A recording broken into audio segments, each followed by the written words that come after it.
বিশ্বাস কর দোস্ত, আমি দিনে 18 ঘন্টা একটা সফলতার পথ খুঁজতাম।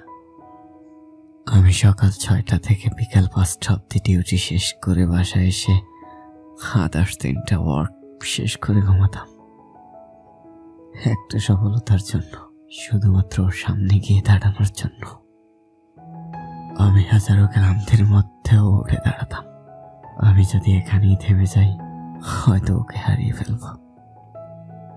ইন্টেনশন ছিল শুধুমাত্র আমার পৃথিবী ফিরে পাওয়ার। দোস্ত, আমি আজ জানতে পারলাম গত 1 মাস আগে আমার পৃথিবীটা হারিয়ে গেছে। নিস্তব্ধ হয়ে গেছে আমার মনোবল, ক্লান্তিরা আমায় ঘিরে ধরছে। সফলতার পথগুলি কেমন জানি হারিয়ে যাচ্ছে।